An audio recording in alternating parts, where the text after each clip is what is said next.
Hello student, स्वागत है आपका एग्जाम कार्यक्रम में। आज हम शुरू कर रहे हैं बहुत ही इंपॉर्टेंट क्लास कक्षा 6 की जो बुक आती है हमारा राजस्थान, जिसकी वस्तुनिष्ठ प्रश्नोत्तरी आज हम इस क्लास में देखने वाले हैं। तो चलिए शुरू करते हैं इस क्लास के बहुत ही इंपॉर्टेंट क्वेश्चंस को। तो बने रहिए। सबसे पहले बात करते हैं राजस्थान का एक परिचय, जो कि चैप्टर नंबर 1 है कक्षा 6 का, इसके महत्वपूर्ण क्वेश्चन की। तो राजस्थान की पहला क्वेश्चन है, राजस्थान की कुल स्थलीय सीमा की लंबाई कितनी है? तो राजस्थान की कुल स्थलीय सीमा कितनी हो जाएगी? 5,920 किलोमीटर, जिसके अंतर्गत आपने देखा होगा ये राजस्थान का मैप है, जिसमें 1070 किलोमीटर तो हो जाएगी रेड क्लिफ रेखा, और 4850 कितनी हो जाएगी अंतर्राज्यीय सीमा। तो इन दोनों को मिलाकर बात करें तो कुल स्थलीय सीमा की बात करें तो ये हो जाएगी 5,920 किलोमीटर, जिसमें से 1070 किलोमीटर अंतर्राष्ट्रीय सीमा और इसी के साथ 4850 किलोमीटर अंतर्राज्यीय सीमा। तो हमने बात करी पहले वाले क्वेश्चन की। राजस्थान भारत के लगभग कितने प्रतिशत भाग पर फैला हुआ है? यानी राजस्थान भारत के लगभग 10.41% भाग पर फैला हुआ है। इसी के साथ रेड क्लिफ रेखा की लंबाई राजस्थान में कितने किलोमीटर है? तो अभी हमने बात करी थी रेड क्लिफ रेखा की लंबाई कितनी है? 1070 किलोमीटर। नेक्स्ट क्वेश्चन है, भारत और पाकिस्तान के मध्य स्थित अंतर्राष्ट्रीय रेखा का नाम क्या है? तो 1070 किलोमीटर, जो कि 1070 किलोमीटर है, इसे रेड क्लिफ रेखा के नाम से जाना जाता है। इसके अंतर्गत कौन कौन से जिले आते हैं? इसके अंतर्गत श्री गंगानगर, इसके बाद फलोदी, जैसलमेर और बीकानेर और बाड़मेर। ठीक है, ये 5 जिले आएंगे। नए जिलों का प्रणोदीप इसको टच करने लगे हैं। यानी भारत में वर्तमान में कितने राज्य हैं? तो कितने राज्य हैं? 28 राज्य हैं वर्तमान में भारत में। क्षेत्रफल की दृष्टि से, क्षेत्रफल की दृष्टि से भारत का सबसे बड़ा राज्य कौन सा हो जाएगा? राजस्थान, जो कि भारत के कुल 10.41% भाग पर फैला हुआ है। कितने? 10.41% भाग। नेक्स्ट क्वेश्चन है, क्षेत्रफल की दृष्टि से राजस्थान का सबसे बड़ा और सबसे छोटा जिला कौन सा है? क्रमशः, यानी सबसे बड़ा जिला बात करें तो जैसलमेर और सबसे छोटा धौलपुर। नेक्स्ट क्वेश्चन है, भौगोलिक दृष्टि से राजस्थान की भारत के उत्तरी पश्चिमी भाग की अवस्थिति क्या है? तो भारत की स्थिति, जैसे ये राजस्थान है तो ये नॉर्थ और ये साउथ। तो भारत की स्थिति है 23 डिग्री 30 मिनट, 23 डिग्री 3 मिनट से 30 डिग्री 12 मिनट उत्तरी अक्षांश, यहाँ से 23 डिग्री 30 मिनट 12 डिग्री उत्तरी अक्षांश से 69 डिग्री 30 मिनट से 78 डिग्री पूर्वी देशांतर के मध्य राजस्थान स्थित है। विश्व का सबसे बड़ा महाद्वीप कौन सा है? तो विश्व का सबसे बड़ा महाद्वीप कौन सा हो जाएगा? एशिया।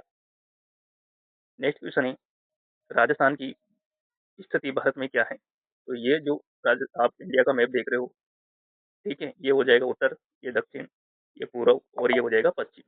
तो राजस्थान कहाँ है? यहाँ पे। तो राजस्थान की स्थिति क्या हो जाएगी? उत्तर पश्चिम में। कहाँ पे हो जाएगी? उत्तर पश्चिम में। राजस्थान यहाँ है, तो राजस्थान की स्थिति भारत के संदर्भ में क्या हो जाएगी? उत्तर पश्चिम।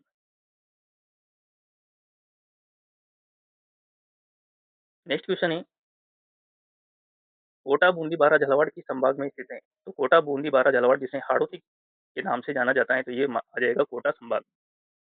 राजस्थान में सबसे पहले सूर्योदय और सूर्यास्त कहाँ होता है? तो जैसे ये राजस्थान का मैप है, तो सबसे पहले सूर्योदय और सूर्यास्त कहाँ होगा? तो ये हो जाएगा सबसे पहले, इधर देखो आप, यहाँ से सूर्य जब चमकता है तो सबसे पहले कहाँ प्रवेश करेगा? धौलपुर में। और सबसे पहले अस्त भी कहाँ होगा? धौलपुर में। राज्य में सबसे बाद में सूर्योदय और सूर्यास्त किस जिले में? ये राजस्थान का मैप, यहाँ पे धौलपुर में सबसे पहले, और जैसलमेर सबसे लास्ट बॉर्डर पे क्या पड़ता है? जैसलमेर। तो जैसलमेर में सबसे अंत में। और राजस्थान के पड़ोसी राज्यों की संख्या कितनी है? तो राजस्थान के 5 पड़ोसी राज्य हैं। ठीक है, बात कर लेते हैं कौन कौन से पड़ोसी राज्य हैं। जैसे पंजाब, हरियाणा, यूपी, एमपी और गुजरात।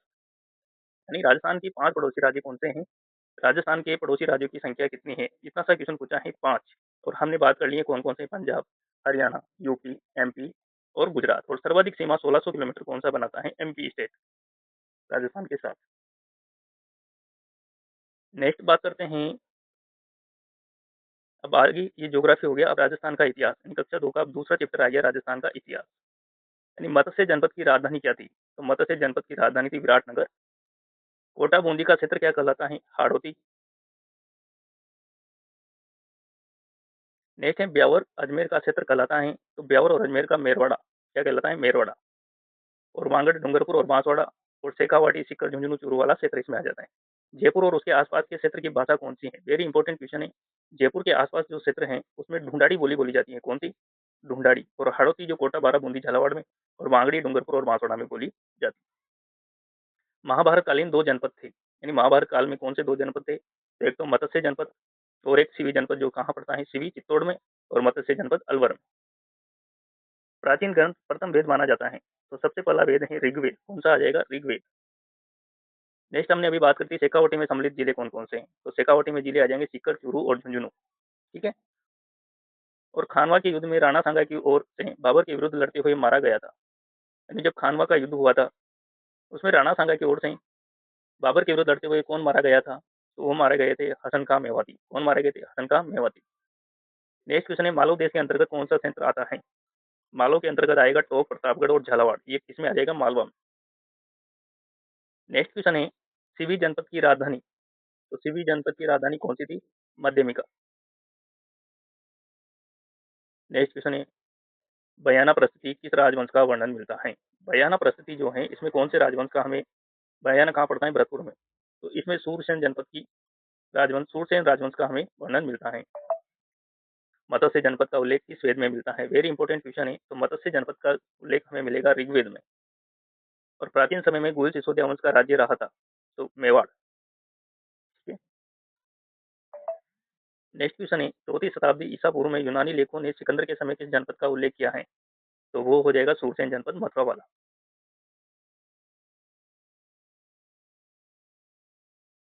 नेक्स्ट तीसरा टॉपिक है इतिहास जानने के स्रोत। यानी वंश भास्कर पुस्तक के लेखक कौन थे? तो सूर्यमल मिश्र। और पृथ्वीराज विजय नामक महाकाव्य के लेखक कौन थे? पृथ्वीराज विजय के जयानक। कौन थे? जयानक। और हमीर महाकाव्य के लेखक कौन है? तो नयनचंद्र सूरि। कानड़ दे प्रबंध के लेखक कौन है? तो कानड़ दे प्रबंध के लेखक कौन है? Padmanabh. Analysis and activities of Rajasthan के लेखक कौन है? तो कर्नल जेम्स टोड। प्रशंसा में लिखे गए अभिलेख को क्या कहा जाता है? वेरी वेरी इंपॉर्टेंट है। अभी आरपीएससी इसी तरह के क्वेश्चन पूछ रही है। प्रशंसा में लिखे गए अभिलेख को क्या कहा जाता है? तो प्रशस्ति। क्या कहा जाता है? प्रशस्ति। नेक्स्ट है राजस्थान में प्राचीन सभ्यता स्थल। वेरी इंपॉर्टेंट है। हर एग्जाम में आपको सभ्यता से संबंधित क्वेश्चन देखने को मिलेंगे। तो कालीबंगा किस जिले में स्थित है? बात करें कालीबंगा सभ्यता की, जो कि हनुमानगढ़ डिस्ट्रिक्ट में गगर नदी किनारे स्थित है। कहाँ है? गगर नदी किनारे स्थित है। ये राजस्थान का मैप है। तो यहाँ पे हनुमानगढ़ में कालीबंगा सभ्यता जो कि गगर नदी किनारे स्थित है। ठीक है। तो कहाँ पड़ेगी? हनुमानगढ़ में। यहीं से आपको शल्य चिकित्सा के प्रमाण मिलेंगे और प्राचीन भूकंप के परिणाम भी आपको यहाँ पे प्रमाण भी आपको देखने को मिलेंगे। अशोक का भाब्रू शिलालेख कहाँ से प्राप्त हुआ है? तो अशोक का जो भाब्रू शिलालेख है बेराट सभ्यता, कोटपुतली बरोड़। वर्तमान में कहाँ पड़ेगी? कोटपुतली बरोड़ में। पहले कहाँ पड़ती थी? बेराट जयपुर में। और वर्तमान में कोटपुतली बरोड़ डिस्ट्रिक्ट में। नाश्ता हुआ पक्षी किस सभ्यता से मिला है? तो नाश्ता हुआ पक्षी बेराट से मिला है। कहाँ से? बेराट से। इसी के साथ किस सभ्यता से 8 पंचमार्क और 28 भारतीय यूनानी शासकों की मुद्राएं मिली है? इसमें 28 में मिनेंडर शासक की भी है। तो ये मिली है बेराट से। आहड़ कहाँ है? उदयपुर में। गणेश और सीकर में, जो कांतली नदी के किनारे है। बीजे की पहाड़ी और भींग डूंगरी किस सभ्यता से संबंधित है? तो ये आ जाएगी बेराट सभ्यता से। इस सभ्यता से हाथ से बुने वस्त्र प्राप्त हुए हैं। तो एकमात्र दो सभ्यताएं ऐसी हैं जहां पर सूती वस्त्र मिला है, जो कि बेराट और बालाथल। वेरी इंपॉर्टेंट क्वेश्चन है। ये तो आपको स्टार लगा लेना है इस पे। यानी कि सभ्यता से हाथ से बुने हुए वस्त्र मिले हैं, यानी सूते कपड़े के यहाँ पे अवशेष मिले हैं। एकमात्र दो सभ्यताएं बेराट और बालाथल। नेक्स्ट क्वेश्चन है ताम्र संचय संस्कृति कहा जाता है? तो गणेश्वर सीकर को, जो कि कांतली नदी किनारे स्थित है। सर्वप्रथम किस धातु का प्रयोग किया गया? तो सबसे पहले तांबे का प्रयोग किया गया।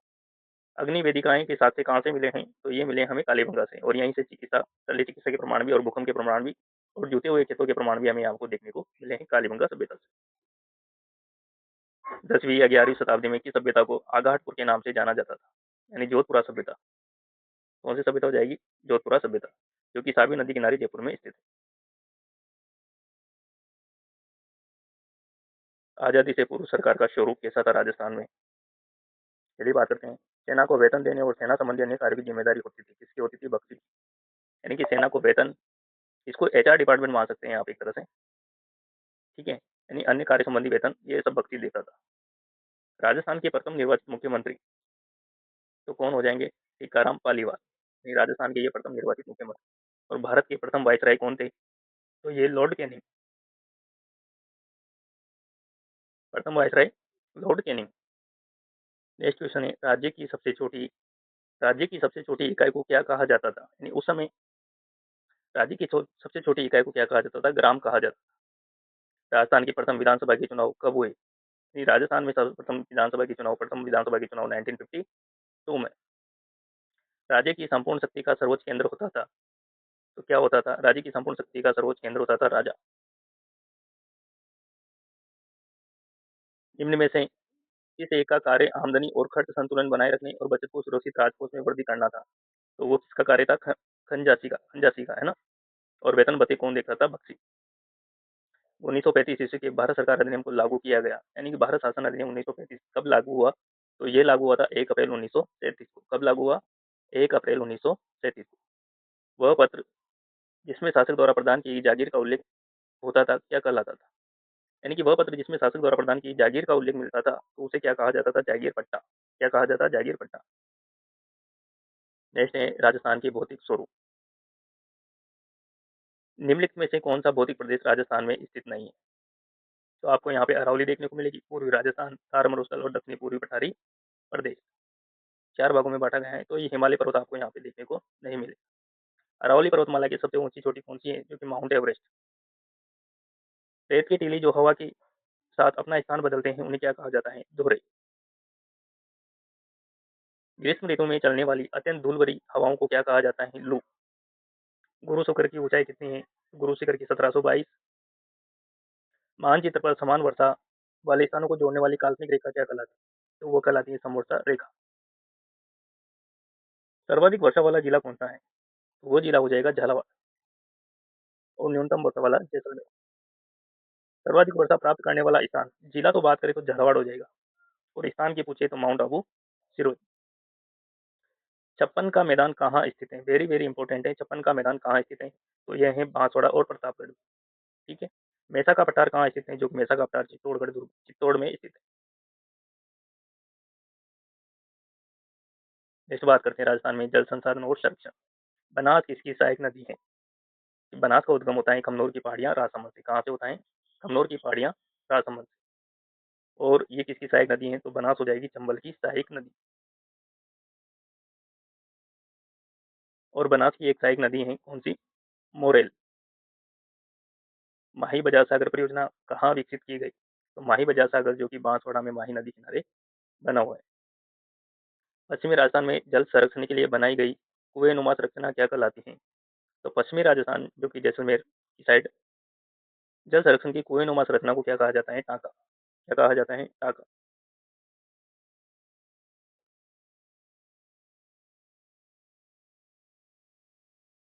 नेक्स्ट क्वेश्चन है अर्जुन की गंगा किस नदी को कहा जाता है? तो ये अर्जुन की गंगा बाण गंगा हो जाएगी। घना पक्षी राष्ट्रीय उद्यान किस जिले में स्थित है? तो घना पक्षी राष्ट्रीय उद्यान भरतपुर में स्थित है। पश्चिमी राजस्थान में कृषि के लिए जल संरक्षण को बनाई गई संरचना क्या कहलाती थी? तो खड़ी, जो कि पालीवाल ब्राह्मणों द्वारा बनाई जाती है। निम्न में से खारे पानी की झील नहीं है। तो इसमें सांबर हो जाएगी, ठीक है, पंचपदरा हो जाएगी और लूणकरसन बीकानेर वाली हो जाएगी। तो इसमें कौन सी झील नहीं होगी खारे पानी की? पिछोला झील उदयपुर वाली।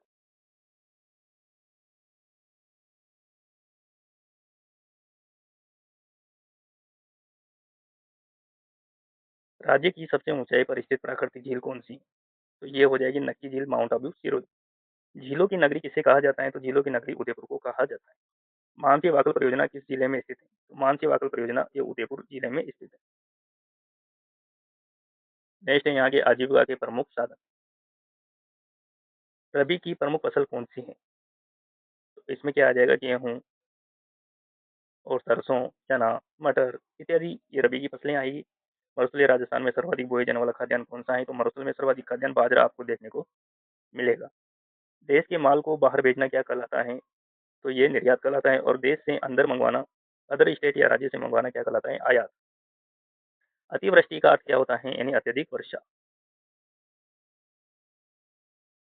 खरबूज, तरबूज, ककड़ी किस प्रकार की फसलें हैं? तो ये आ जाएगी जायद की फसलें, जो कि गर्मी के मौसम में बोई जाती हैं।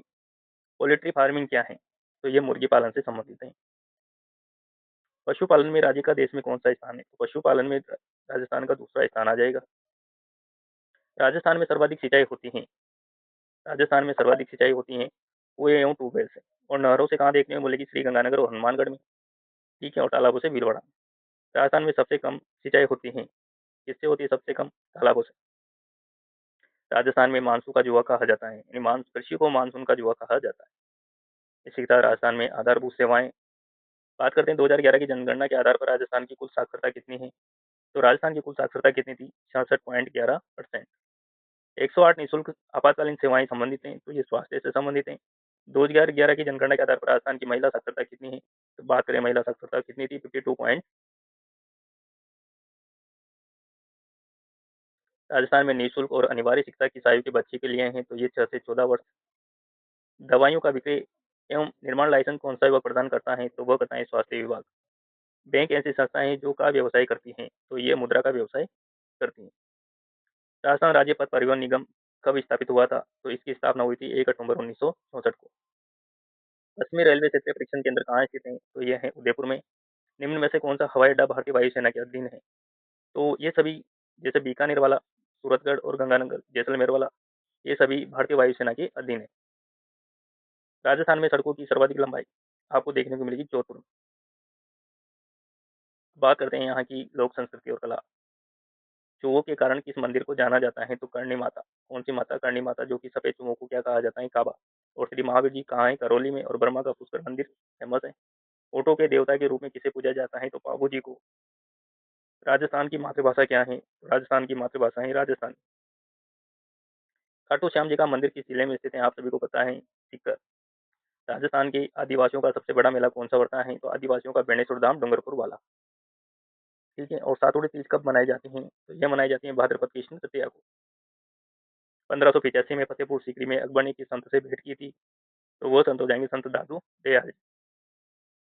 विष्णुई संप्रदाय के प्रवर्तक कौन थे? वेरी इंपॉर्टेंट क्वेश्चन है। विष्णुई संप्रदाय के प्रवर्तक कौन थे? जाम्बू जी, जिन्होंने 29 नियम दिए थे। किस संत का संबंध कथ्यासर बीकानेर से है? तो जाम्बू जी। नाथद्वारा के समय पे स्थित मोलेला गांव किस कला के लिए प्रसिद्ध है? तो टेराकोटा। सेवा कला कहाँ की? प्रतापगढ़ की। उषा कला बीकानेर की। और ब्लू पोएट्री कहाँ की? जयपुर की फेमस है। और टेराकोटा मोलेला गांव राजसमंद। सेवा कला के लिए किस कौन सा जिला प्रसिद्ध है? तो सेवा कला प्रतापगढ़ की फेमस है। काष्ठ कला का प्रधान केंद्र कौन सा है? तो काष्ठ कला के लिए बस्ती चित्तौड़गढ़। तो ये थे राजस्थान अध्ययन कक्षा 6 की संपूर्ण प्रश्नोत्तरी, जो कि बहुत ही इंपॉर्टेंट क्लास साबित होने वाली है, तो बने रहिए। नेक्स्ट हम बात करेंगे हमारा राजस्थान कक्षा 7 की वस्तुनिष्ठ प्रश्नोत्तरी के बारे में। तो मिलते हैं नेक्स्ट क्लास के साथ। Thank you for watching.